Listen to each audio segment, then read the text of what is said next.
Party తనకు త్వరలో మంచి స్థానం కల్పిస్తుందని ఆశాభావం వ్యక్తం చేశారు అద్దంకి దయాకర్. పార్టీ తీసుకున్న నిర్ణయం పట్ల చాలా మంది నా అభిమానులకు తర్వాత పార్టీ అభిమానులకు కొంత ఇబ్బందికరమైన పరిస్థితి వచ్చి ఉంటుంది. బట్ పార్టీ కొరకు మనం సహనంతో ఉందాం.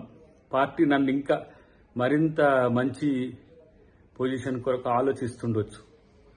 కాబట్టి ఇది రాకపోవడం వల్ల ఏదో అద్దంకి దయాకర్ అన్న మీద ఏదో కుట్రనో నష్టం జరుగుతుందని భావించకండి. ఎందుకంటే డెఫినెట్గా నా పట్ల కేంద్ర పార్టీ కానీ రాష్ట్ర పార్టీ కానీ చాలా సీరియస్గా కన్సర్న్ ఉన్నది.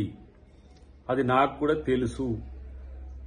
దీపాదాస్ మున్షి గారు కూడా నాతో నిన్న మాట్లాడినప్పుడు చాలా స్పష్టంగా కూడా చెప్పడం జరిగింది.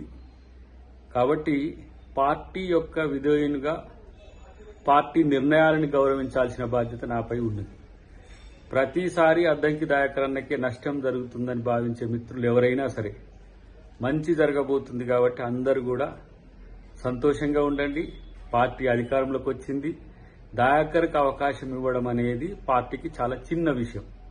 కాబట్టి దీన్ని మనం పెద్దగా చూడకుండా పార్టీ భవిష్యత్తును మరింత ఆలోచించే వాళ్ళుగా మనం అందరం కూడా రేపు ప్రజల పాలన ఎట్లా ఉంటుందో మనం అందరం కూడా కలిసి ముందుకు తీసుకుపోవడానికి ముఖ్యమంత్రి గారికి కేబినెట్కు మనం అందరం కూడా సహకరించాల్సిన అవసరం ఉంది. నన్ను పార్టీ మంచి అవకాశం ఇస్తుందని నేను ఆలోచిస్తున్నాను. Thank you very much. జై కాంగ్రెస్, జై హింద్.